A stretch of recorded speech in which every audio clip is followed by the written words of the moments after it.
Shri Jiji Thomson, താങ്കൾ തുടക്കം കുറിച്ച ഓപ്പറേഷൻ അനന്ത എത്രത്തോളം മാറ്റം തിരുവനന്തപുരം നഗരത്ത് വരുത്തിയെന്ന് ഇവിടെയുള്ള ആളുകൾക്ക് അറിയാവുന്നതാണ്. പിന്നീട് ആ പദ്ധതി തന്നെ ഇല്ലാതായി എന്ന് വേണമെങ്കിൽ നമുക്ക് പറയാം. ഈ പറയുന്ന ഇപ്പോൾ ഈ ജോയ്ക്കായി തെരച്ചിൽ നടക്കുന്ന ഭാഗത്ത് പോലും ഓപ്പറേഷൻ അനന്തയുടെ ഭാഗമായി കൃത്യമായി മഴക്കാലത്തിന് മുൻപ് ശുചീകരണ പ്രവർത്തനങ്ങൾ നടത്തിയിരുന്നു. പിന്നീട് എന്താണ് ആ പദ്ധതിക്ക് സംഭവിച്ചത്? നോക്കൂ, ഇപ്പോൾ ഇന്നലെ മുതൽ 24 മണിക്കൂർ ആവുകയാണ്. മാലിന്യം നീക്കം ചെയ്യും, പിന്നെയും വന്നുകൊണ്ടിരിക്കുകയാണ് മാലിന്യം ഈ രീതിയിൽ.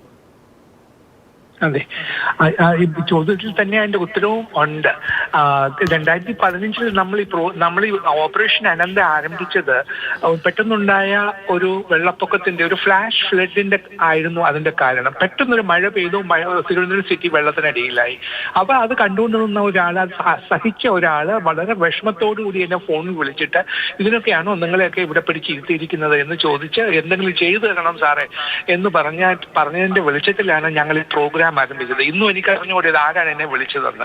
അപ്പൊ അന്ന് ഞങ്ങൾ പോയി കണ്ട കാഴ്ചകളെല്ലാം ക്യാബിനറ്റിലെ ഒരു വീഡിയോ പ്രസന്റേഷൻ നടത്തിയപ്പോൾ ക്യാബിനറ്റ് പറഞ്ഞു ഇത് അർജന്റായിട്ട് ഇത് പ്രശ്നം പരിഹരിക്കണം. അപ്പൊ പറഞ്ഞു അത് ചീഫ് സെക്രട്ടറി അതിന് ചുമതല ഏൽക്കണം. അവൻ ഞാൻ പറഞ്ഞു ഓക്കെ, ചീഫ് സെക്രട്ടറി ചുമതല ഏൽക്കാം, പക്ഷെ ഒരു മന്ത്രി ഇതിനകത്ത് ഇന്റർഫിയർ ചെയ്യാൻ പാടില്ല.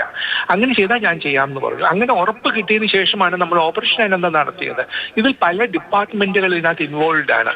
റെയിൽവേ ഉണ്ട്, നാഷണൽ ഹൈവേ ഉണ്ട്, പിന്നെ സ്റ്റേറ്റിന്റെ PWD, roads, bridges, irrigation, minor irrigation, major irrigation, Kerala water authority, Kerala electricity board, ഇങ്ങനെ ഒരുപാട് വിഭാഗങ്ങൾ ഇതിനകത്ത് ഇൻവോൾവ് ആണ്. നമ്മൾ ക്ലീൻ ചെയ്യുന്ന സമയത്ത് ചിലപ്പോൾ പറയും ഈ സ്ഥലം റെയിൽവേയുടെയാണ്, അല്ലെങ്കിൽ ഇത് ട്രിവാൻഡ്രം കോർപ്പറേഷന്റെയാണ്, ഇത് നാഷണൽ ഹൈവേ ആണ്. അപ്പൊ അവിടെ ഓരോരുത്തരും അവരവരുടെ സ്ഥലത്തല്ലാതെ മറ്റൊരു കാര്യം ചെയ്യില്ല. അപ്പൊ ഇതൊക്കെ ഏകോപിപ്പിക്കണമെങ്കിൽ ഇവർക്ക് എല്ലാവരെയും പിന്നെ ഒരു നമ്മൾ അനുസരണയോടെ കാര്യങ്ങൾ നടപ്പിലാക്കണമെങ്കിൽ അതിന് അധികാരമുള്ള ഒരു ഉദ്യോഗസ്ഥൻ അതിന്റെ തലപ്പത്തിൽ ഉണ്ടാവണം. അങ്ങനെ ചീഫ് സെക്രട്ടറി അതിന് ചുമതല എടുത്തു. അതാണ് അതിന്റെ ഒരു പ്രധാനപ്പെട്ട ഒരു വിജയത്തിനുള്ള ഒരു കാരണം. പിന്നെ നല്ലൊരു ടീം ഉണ്ടായിരുന്നു. കളക്ടർ ബിജു പ്രഭാകർ, പിന്നെ ഞങ്ങളുടെ ഉദ്യോഗസ്ഥന്മാരെ, നമ്മുടെ തഹസിൽദാർ ശശികുമാർ എന്ന് പറഞ്ഞൊരു തഹസിൽദാർ ഉണ്ടായിരുന്നു. തല പിന്നെ മുറിവ് ഈ പ്രവർത്തനത്തിന് പോയപ്പോഴോ തലയ്ക്ക് പരിക്കേറ്റ ആളാണ്. അപ്പൊ ഇങ്ങനെ കുറെ ഉദ്യോഗസ്ഥന്മാർ ഇത് നല്ല ടീമായിട്ട് പകലും രാത്രിയും ഒരുപോലെ പ്രവർത്തിച്ചതിന്റെയും കൂടെ ഫലമാണ്. അല്ലാതെ ഏതെങ്കിലും 1-2 വ്യക്തികളുടെ മികവ് കൊണ്ടുണ്ടായതല്ല ഈ വിജയം. പക്ഷെ അത് കോർഡിനേറ്റ് ചെയ്തു. ഇവിടെ നമ്മൾ നോക്കൂ, ഇവിടെ റെയിൽവേയും കോർപ്പറേഷനും തമ്മിലെ തർക്കമാണ്. അപ്പൊ ഈ തർക്കം പരിഹരിക്കണമെങ്കിൽ ഒരു ഉന്നത ഉദ്യോഗസ്ഥൻ റെയിൽവേ ബോർഡ് ചെയർമാനുമായി സംസാരിച്ച് ഈ പ്രശ്നം പരിഹരിക്കണം. 2015 നമ്മൾ അതാണല്ലോ ചെയ്തത്. അങ്ങനെ ചെയ്തിട്ടാണ് നമ്മൾ ആ റെയിൽവേ സ്റ്റേഷന്റെ അടിയിലുള്ള ഓടയിൽ നിന്നും അഴുക്കുകളെല്ലാം എടുത്തു മാറ്റിയത്. 40 ടണ്ണോളം മാലിന്യമാണ് അന്ന് നീക്കം ചെയ്തത്. അന്നും ഇതേപോലെ പ്രശ്നങ്ങൾ ഉണ്ടായിരുന്നു. അപ്പൊ ഈ പ്രശ്നങ്ങളെല്ലാം ഇപ്പൊ നമ്മൾ ഈ ജോലി ചെയ്തപ്പോൾ നമുക്കുണ്ടായ അനുഭവ സമ്പത്ത് എന്ന് പറയുന്നത് വളരെ വലുതാണ്. അത് നമ്മൾ പിൽക്കാലത്ത് അത് ഉപയോഗപ്പെടുത്തുന്നില്ല എന്നുള്ളതാണ് ഏറ്റവും സങ്കടകരമായ കാര്യം. കാരണം ഒരു ഗവൺമെന്റ് ചെയ്തു, UDF ഗവൺമെന്റ് കാലത്ത് ഓപ്പറേഷൻ അനന്ത വന്നു.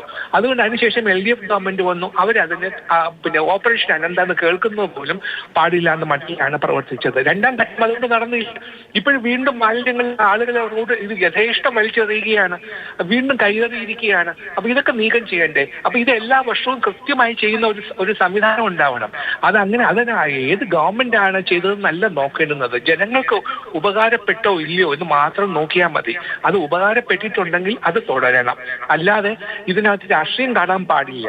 അങ്ങനെ ചെയ്തിരുന്നുവെങ്കിൽ രണ്ടാം ഘട്ടവും അതിന്റെ അടുത്ത ഘട്ടങ്ങളും എല്ലാ വർഷവുമായിട്ട് ചെയ്തുകൊണ്ടിരുന്നെങ്കിൽ നിശ്ചയമായിട്ടും നമുക്ക് ഇനി ഗതികേട്ടുണ്ടാവുമായിരുന്നില്ല. 2010 അതേ സ്ഥിതി വിശേഷമാണ് 2024 ഉള്ളത്. ഇതിനോടൊപ്പം എത്ര കോടി രൂപയാണ് നമ്മൾ അവിടെ ചിലവഴിച്ചത്. എന്നിട്ട് എന്തുണ്ടായി? അപ്പൊ ഇതിനൊരു പ്ലാൻ ഓഫ് ആക്ഷൻ വേണം. ഇത് വളരെ മെറ്റിക്കുലസ് ആയിട്ട് പ്ലാൻ ചെയ്യേണ്ട ഒന്നാണ്, വളരെ സൂക്ഷ്മമായിട്ട് നടപ്പിലാക്കേണ്ട ഒന്നാണ്. ഒരു കാര്യം ചോദിച്ചോടെ, ഇപ്പൊ ഇന്നലെ ഇതുമായി ബന്ധപ്പെട്ട് കോർപ്പറേഷൻ മേയറൊക്കെ പറയുന്നത്, അല്ലെങ്കിൽ മന്ത്രിയൊക്കെ പറയുന്നത്, ഇത് കോർപ്പറേഷന്റെ പരിധിയിൽ, നഗരസഭയുടെ പരിധിയിൽ വരുന്ന ഒരു സ്ഥലമല്ല, അത് റെയിൽവേയുടെ മാത്രം ഉത്തരവാദിത്തമാണ്, റെയിൽവേ കോൺട്രാക്ടർ വേണം ഇതിനടിയിലെ ഈ മാലിന്യമൊക്കെ നീക്കം ചെയ്യേണ്ട. അങ്ങനെ ഒരു പരിധി കഴിഞ്ഞാൽ കോർപ്പറേഷന്റെ ഭാഗമുണ്ട്, അത് നമുക്കും അറിയാവുന്ന കാര്യമാണ്. അപ്പൊ റെയിൽവേ മാത്രം പഴിച്ച് മുന്നോട്ട് പോകാൻ കഴിയുമോ? ഇല്ല, നമ്മുടെ ആ സ്ഥലം റെയിൽവേയുടേതാണെന്ന് മന്ത്രി പറഞ്ഞത് വളരെ ശരിയാണ്. കോർപ്പറേഷനും പറയും അവർക്ക് അതിനകത്ത് കയറാൻ പറ്റില്ല. പക്ഷെ റെയിൽവേക്കാർ ആ പണി ചെയ്തില്ലെങ്കിൽ നഷ്ടം സഹിക്കുന്ന ആരാണ്? നമ്മൾ ഈ പൊതുജനമാണ്. അപ്പൊ ഇങ്ങനെയുള്ള അവസ്ഥാവിശേഷങ്ങൾ ഉണ്ടാകുമ്പോൾ ഡിസാസ്റ്റർ മാനേജ്മെന്റ് ആക്ട് എന്ന് പറഞ്ഞ ഗവൺമെന്റ് ഓഫ് ഇന്ത്യയുടെ ഒരു ആക്ട് ഉണ്ട്. ആ ആക്ട് ഉപയോഗിച്ച് നമുക്ക് അടിയന്തരമായ ഘട്ടങ്ങളിൽ നമുക്ക് നടപടികൾ എടുക്കാം. ആ ആക്ട് ഉപയോഗിച്ചത് കൊണ്ടാണ് ഞങ്ങൾക്ക് അന്ന് ഓപ്പറേഷൻ അനന്ത ഫലപ്രദമായി നടപ്പിലാക്കാൻ കഴിഞ്ഞത്. ഒരു തീർച്ചയായും ശരി. കോടതിക്ക് വളരെയധികം നന്ദി ഹൈക്കോടതിക്ക് ശ്രീ ജിജി തോംസൺ.